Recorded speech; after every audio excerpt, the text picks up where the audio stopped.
You move on from Penn State University, you get to the workforce. One of the companies you worked at was Ford, and many others. And you had some stories back then of, hey, I'm just working on the bumper, or different parts of the car, and you would kind of be with the team there at Ford. But you've kind of been across the country in the workforce with the engineering field.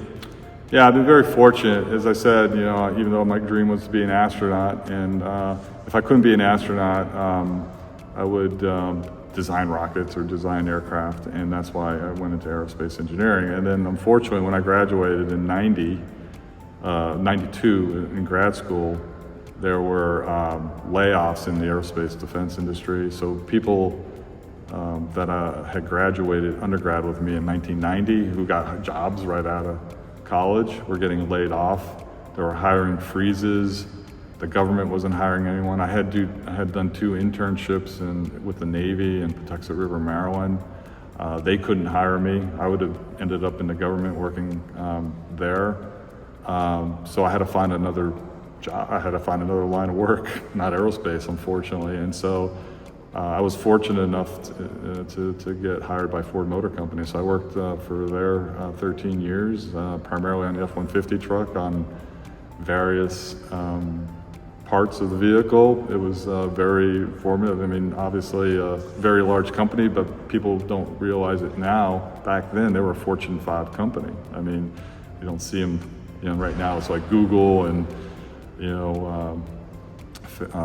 Meta and other companies like that, but back then they were a giant, and IBM and GM, and so this was a big company, 300,000 people, projects, multi-billion-dollar projects. I mean, so it was awesome to be part of that. But I had this hankering, this desire to work in aerospace engineering. So even though my career was going well at Ford, I was looking for an opportunity to get back into aerospace engineering, and so I ended up leaving Ford, and that was a job in Michigan, and joining Gentex, which is in Carbondale.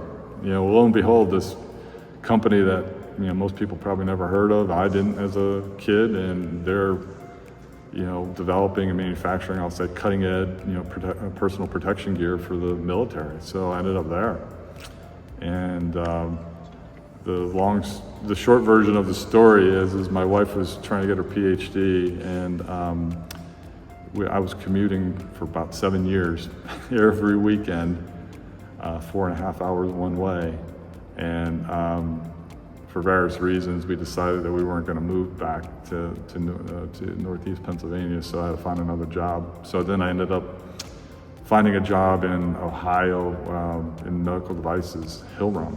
So another big company, and pretty cool job, developing products that help save lives or help people get better faster. So I was responsible for developing all our hospital beds, so having teams of people develop hospital beds. So in my 8 years there, we developed 2 hospital beds that are in use today that are pretty cool.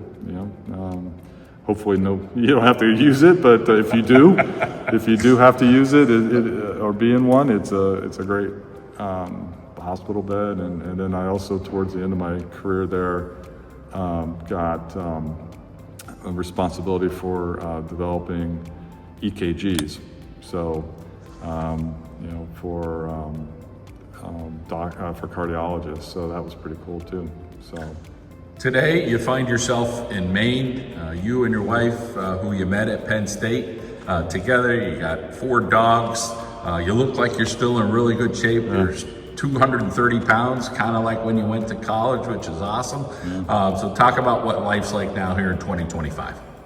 Yeah, so it's good. We had another kind of challenge thrown at us in life, and our house burned down about 3 years ago. So that was very difficult. Everyone got out all right, the dogs and myself, and we had to rebuild our life. And so part of that was also moving up to New Hampshire. My job is in Maine, but I live like 10 minutes from Maine, and it's a beautiful area, and we really like living there. So the first 2+ years, we had to basically rebuild our lives. We had to find a house to live in, so we were renting for a year, and then we finally found a house to move into, and then literally I had to buy everything like silverware and furniture, and then fortunately a lot of our pictures now are digitized, so we can download them and then get pictures made and get frames hung on the wall, and just starting from scratch. So fortunately my wife was able to essentially do that full time and deal with the insurance company. It took about 2.5 years just to settle the insurance payout. So we were fortunate that we had insurance, and it's the silver lining, I guess, in all this was we got taken care of by the insurance. But still, Yeah. it was Fortunate to be alive. The story, was a fire in the garage. You're sleeping, your dog, and you kind of had to carry the dog out, and so you're a lucky guy. Yeah, I feel fortunate. My wife was at a party. I was home sleeping, and the fire alarm would go off, and I wake up disoriented, and it was pitch dark. I mean, the smoke in the second floor was pitch dark, and so I was just trying to get my bearings straight and get the dogs to the front door. And I got all 4 of them to the front door, and then there were flames like in front of the front door because the garage was sticking forward of the front door, and the flames were coming out of the window. The car had caught on fire, and so I had to make a decision to basically, because I didn't know where else the fire was, to kind of dodge the fire and get the dogs. In the meantime, fortunately, our leashes were there because they want the dogs to take off. So I was able to get 3 leashes on and get the dogs, and one of them took off. And so by the time I got outside with the dogs, the volunteer fireman in his truck showed up, and we put the dogs in that car. And then I went back in through a different door in the basement to try to find the other dog. And I eventually worked my way through the house, and I just got overcome with smoke by the time I got to the second floor, and I had to bail out. Unfortunately, we had a little sitting area that extended out from our second floor bedroom, so I had to wait out there until the fire folks can get a ladder up to me, and I got out. And unfortunately, the dog that took off hid in probably the furthest part away from the fire, and the firemen ended up finding him. And the firemen were great. I mean, they not only found the dog, but they were fine. They were looking for like phones and wallets, and they were taking pictures off the wall to bring out. Dramatic experience. You share with your wife, a bond of you guys love to hike and work out, spend time with your dogs, and do a lot of stuff. So talk a little bit about you and Allison there up in New Hampshire, close to Maine, and what life is like for you guys. Yeah, well, it's been different for these 3 years. I mean, we're like I said, getting our life back together. So, and our dogs are getting a little bit older, so we're not quite as active as we once were. But we have a great kind of home base. We can go to the beach, which is only like 30 minutes away, and we used to. For the last couple of years, take the dogs on the beach for a walk, which is awesome, and then they're skiing 45 minutes, an hour away from us. So, but we're very active. I work out, and fortunate I'm still able to do that. And my wife does yoga, and so we're fortunate. We're in decent shape. But as the years go on, we'll travel more throughout New England and do more things. There's a lot of opportunities. There's state parks and national parks, Acadia and other places that are nearby. So we're in a nice spot. It's an expensive part of the country to live in, but there's some good side perks to it too. Some of your current employment right now, you're working for a small company, but you've traveled the world a little bit too. Yeah. So this company is 190 years old, is family owned, and they're a great family, and they really are invested in literally, handing this company off in good shape to the next generation. So, they reinvest most of our profits. They don't really go in and raid the piggy bank to pay themselves. So they reinvest in the company, which I really, and the rest of the senior team really appreciate. So, it's an international. I mean, even though we're based in Maine, we're international. We sell product all around the world, and what we do is we're a seating company. So unfortunately, the bleachers that you have here aren't ours. It's a competitor of ours. Sure. You guys bought a competitor of ours. We actually bid on the project here and lost. But we design and manufacture bleachers that are like in the basketball court area. And we also have all called professional grade ones that you would find, down in the, NHL and NBA arenas. And then we do also design and manufacture chairs. So chairs can go on a telescopic platform that open and close, or they can go in a baseball stadium on a fixed stanchion. And so we sell that product all around the world, and Australia and China, Europe, South America. So my team has been to many more places than I have, but most recently I've been to New Zealand, to Australia, and to China. I'll probably be going to Thailand in the near future, and so it's a pretty cool thing, and it's also kind of neat to be able to get back involved with athletics in some fashion. So I'll visit stadiums when there are no activities going on. So I'm in the bowels of the stadium and going to get to see the behind the scene type things and meeting with people and so forth. So it's kind of cool to do that. So. A lot of people, I'm sure, in your life that you're thankful for, whether it was, your parents who, raised you, but there probably could have been a couple of teachers or coaches along the way, and when you do reflect back. Yeah, I mean, so it was, it's certainly, I owe a lot of people, and I'm gonna probably miss people, but it obviously starts with my family and my parents.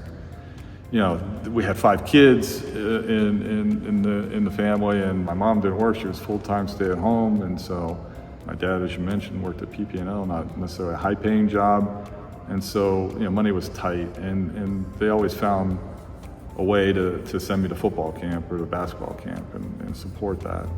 And so they were very supportive throughout my life, and they still are.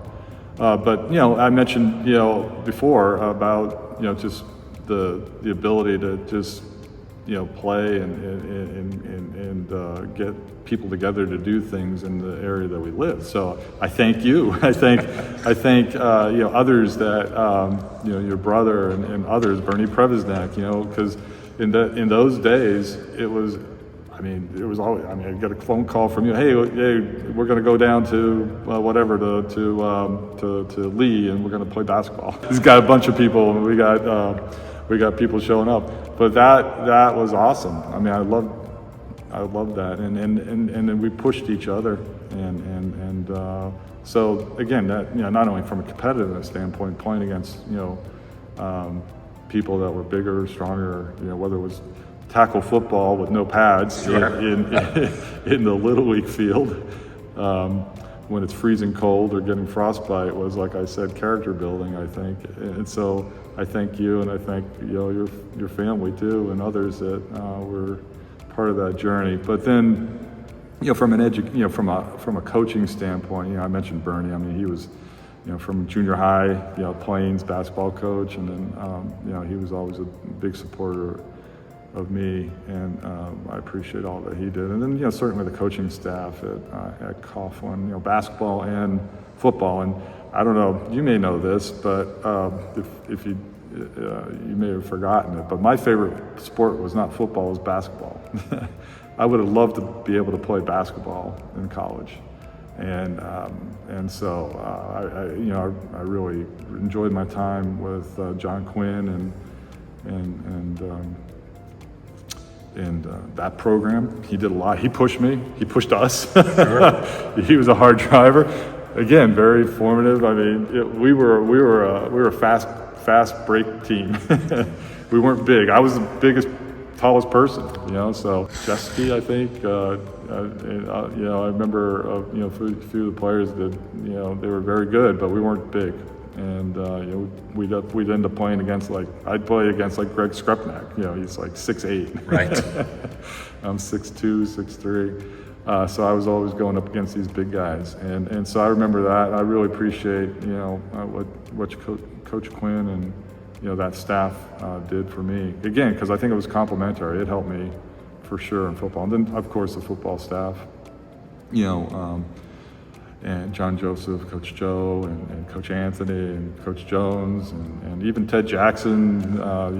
For a time, I mean, he was a hard charger too, man. He was intense. He was intense, and he would drive us too, which was for the greater good. But then, I'd be remiss in not talking about, just all the, teachers. The teachers that we had at Coughlin were very, very interested in us being successful, very supportive, very helpful, and I just remember having I was fortunate I didn't have to do a lot of studying like I mentioned before, but still I was really interested in the classes. The teachers were great, so very, very blessed. Full circle here, Wilkes Barre area high school, and back from Coughlin back in 1986. Dave Brzenchek, great to catch up with you. It's a long story. We'll have a few parts to this, but it's a great story, and we appreciate all your time. Yeah, no, thank you.